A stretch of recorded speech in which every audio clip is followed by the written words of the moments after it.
Any last words before you die? Yes. Enjoy the show.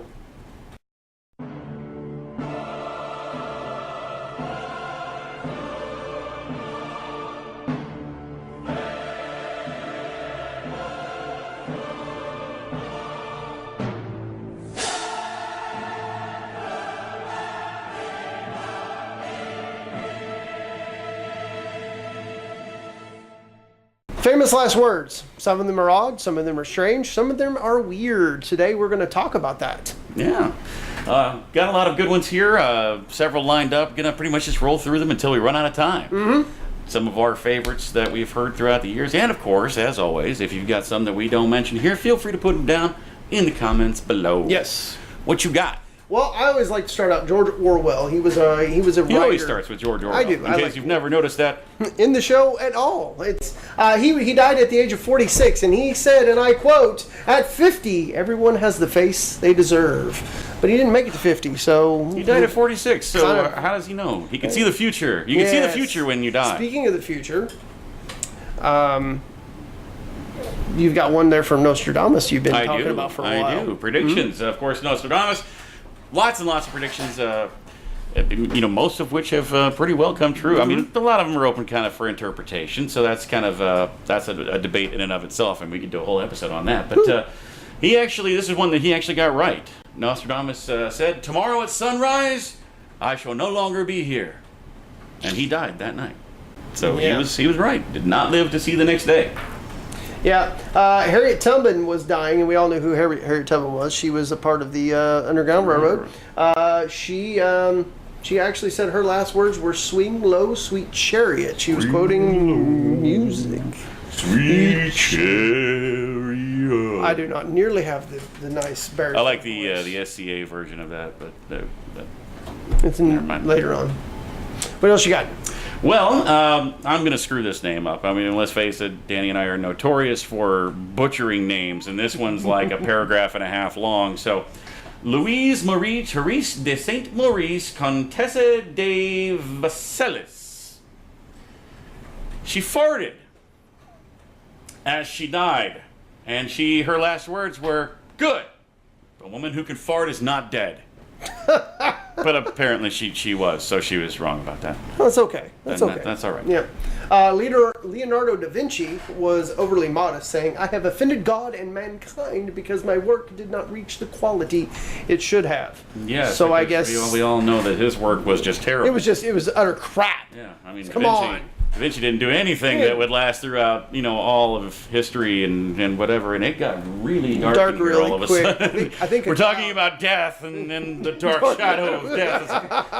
The shadow of death is upon us. So this could be our last words. Who knows? I've got a lot of them here that are last quotes from serial killers, because let's face it, they have some of the best last words ever spoken. Short and simple, John Wayne Gacy, executed by lethal injection on May 10th of 1994. His last words, "Kiss my ass." Yep. He said that. Just a little straight and to the point. To the point. Machiavelli. He was a diplomat and a philosopher back in the 1500s, and he went to this extreme when he said his last words, "I desire to go to hell, not to heaven. In the former I shall enjoy the company of popes, kings, and princes, while in the latter are only beggars, monks, and apostles." He's kind of creepy looking. He is kind of creepy looking. He's got a weird smile on his face. Kind of looks a little like Doug Jones. Ooh. A little bit. Like a young Doug Jones. Yeah. I don't know. Yeah. Anyway. Peter Curtin. He was a rapist and murderer executed by guillotine on July 2nd of 1931. His last words, "After my head is chopped off, will I still be able to hear, at least for a moment, the sound of my own blood gushing from the stump of my neck? That would be the pleasure to end all pleasures." Because that's not creepy at all. Just slightly morbid there. Humphrey Bogart. He died in 1957 of esophageal cancer. I should never have switched from scotch to martinis. So, scotch is a good drink. Martinis are really good too. But he shouldn't have switched, because maybe if he hadn't switched, he'd still be here.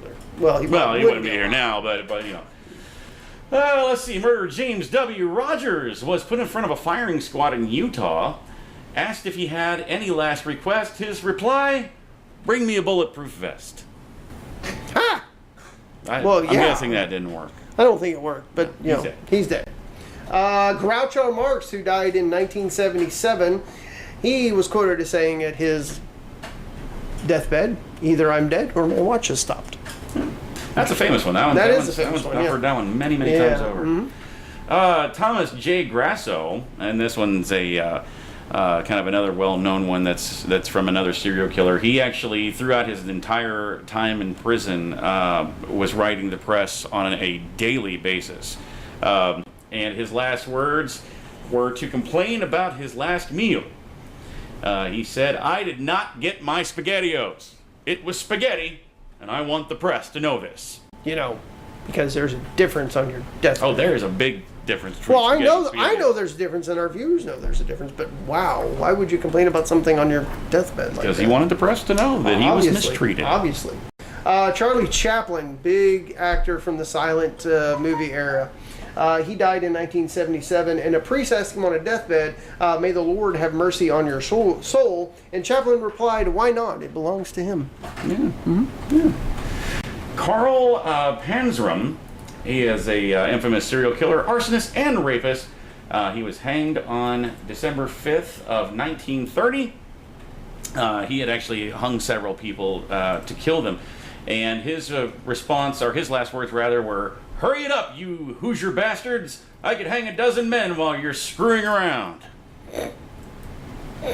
So yeah, let's antagonize our executioners. Mary Blandy, an English murderer. She said, "Gentlemen, don't hang me too high for the love of decency." Let's give the crowd a fun view while we're doing this here, I guess. Yeah, I mean, of course, she's got a big poofy dress thing on there, so I mean, it definitely has enough room to look under here. I feel like we're kind of rolling through these a little fast here, but hey, that just gives us more quotes to throw in. Yep. And I can never pronounce her last name right, but Eileen Wuornos. Charlize Theron from Monster. She killed 7 men between the years of 1989 and 1990. She was executed by lethal injection on October 9th of 2002. She said, and this isn't crazy at all, in total clarity and total lucidness, she said, "I'd just like to say that I'm sailing with the Rock, and I'll be back like Independence Day with Jesus on June 6th. Like the movie, big mothership and all, I'll be back." Yeah, she's not crazy at all. Karl Marx, an economist, philosopher, writer, and revolutionarist, said, "Go on, get out.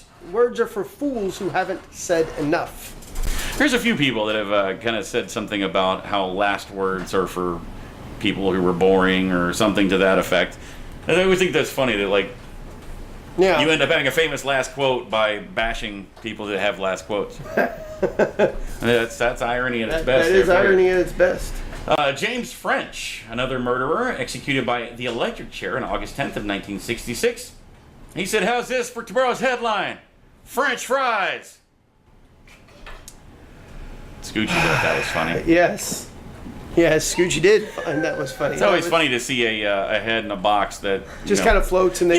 we always compare her to John B., but have you ever actually tried asking her for a wish? Now that I come to think of it, I haven't. I mean, I don't even know how you would go about asking her for a wish. Well, you just ask do you her for a wish. shake it like in Magic 8 I think Ball? you have to say Mecca like a high, Mecca Like a hiney ho, or Please something. do not shake me like a magic 8 ball. We don't Say want... answer unclear, ask again. Ooh, that would be a famous last word. Yeah. Oh, that would be yeah, famous last I like word. that Like one. that one. Answer unclear, ask again. Whose turn is it? I don't even know anymore. It's fine. Go ahead. I've got some creepy ones here that some nurses and doctors have overheard on patients' deathbeds. It doesn't actually give me whose name or anything it was, but these are just some people. Sometimes when people die, they say weird things because their life literally flashes before their eyes in the last minute or two, and you don't know whether they're lucid or dead or not. Lucid or dead. I think there's a big difference between lucid or dead. There is a big difference between lucid or dead. Like there's one here that states Take your time. somebody quoted their grandfather on his deathbed saying they have no eyes as he was staring into blank space. Have no eyes? Are you kidding me? I know I've been around, I haven't been around a lot of people that, as they're dying or anything like that. I've only been in the room with one person as they died, or I guess technically two, but my grandmother, my dad's mother, when she passed away, my dad passed away back in 2002. She passed away back in 2000. Was it 2011? I guess 2010.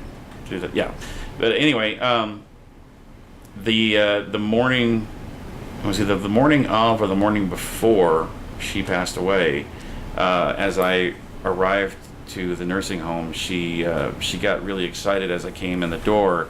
And she's like, oh, you just missed him. Your dad was just here, and we had a great talk, and said that he was there with Jesus and a couple of other people that had also passed away. And I mean, I kind of wholeheartedly believe that's maybe that's true. Maybe they are seeing these people that are coming to, hey, I'm coming to take you home and whatever. And it kind of goes right up there with. I also believe that there's no such thing as imaginary ghosts. Or imaginary ghosts. Imaginary friends. We'll hoax one later on. The that's an inside joke you'll see from the blooper reel.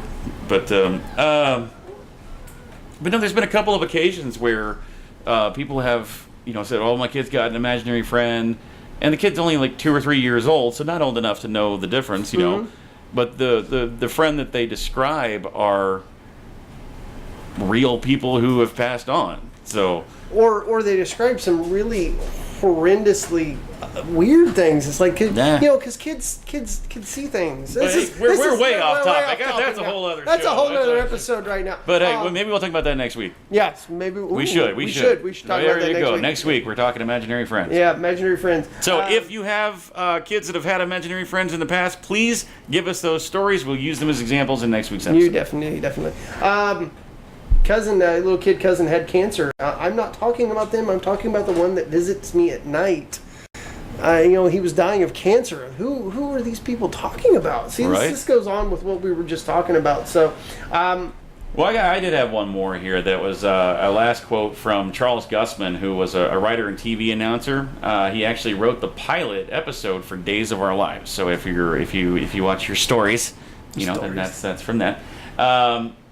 As he became ill, he said that he wanted his last words to be memorable. So as he's on his deathbed, his daughter actually reminded him, hey, remember you said, don't go before you say something cool, because remember. So he actually removed his oxygen mask, he leaned into his daughter, and he whispered, and now, a final word from our sponsors. That's beautiful. That is beautiful. That's beautiful. Beautiful, fitting, and that's just outlandishly weird. Like I said. So, what are some of your famous last words that you've heard? Have you heard over the years? And yes, Scoochie, quickly, we're running out of battery. Thomas Jefferson's last word was, "Is it the 4th?" It was a couple days ago. Yeah. Well, not when this was shoot, but if you've got some famous last words you've heard over the years, whether it be from a celebrity or even a family member, who knows? But leave those in the comments for us below. And again, if you got, we're calling it now. Next Tuesday's episode is going to be stories about imaginary friends.